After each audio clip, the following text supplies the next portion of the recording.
Assalomu alaykum barchaga. Aliyev bo'yicha, Aliyev holati bo'yicha juda ko'p muhokamalarga sabab bo'layotgan video bo'yicha izoh bermoqchiman. Juda ko'pchilik tanqid qilyapti, murabbiy noto'g'ri qildi deb. Lekin bitta narsani bilishlaring kerakki, biz nima bo'lsa ham shu vatan sha'ni uchun, o'zbek xalqining or-nomusi, g'ururi uchun maydonga chiqamiz va jang hech qachon masalan bunaqa kuchli o'yinlar, kuchli raqiblarga qarshi o'yinlar yaxshi gaplar bilan bo'lmaydi. Futbolchilarni doimiy ravishda tartibga chaqirish kerak. Bu holat bo'yicha biz Aliyevga juda ko'p ogohlantirish berganmiz. O'zi umuman jamoada shu Nurbek Sarsimbayevning holatini misol keltirib juda ko'p futbolchilarga bu to'g'risida tushunchalar berganmiz.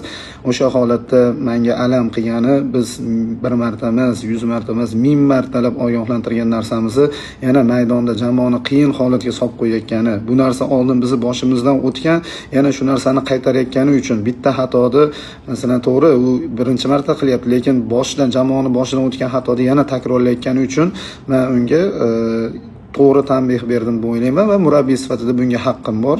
Men aytdi hech qanaqa urdi deyapti. Men uni urganim yo'q. Bu normal jarayon. Chunki men bularni bu yerda ham otasi, ham onasiman. Bu narsa bo'yicha ularga to'g'ri yo'l ko'rsatish bo'yicha meni haqqim bor bunga va hech qanaqa futbolchining nafsoniyatiga tegadigan gap ham aytganim yo'q. Uni karyerasiga ta'sir qiladigan ish ham qilganim yo'q.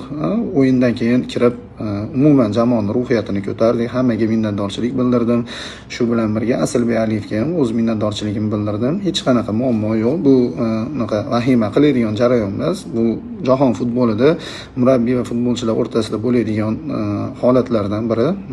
Bu o'yin bunda bo'lib turadi. Shuning uchun hamma to'g'ri tushunadi degan umiddaman. Rahmat hammaga kattakon.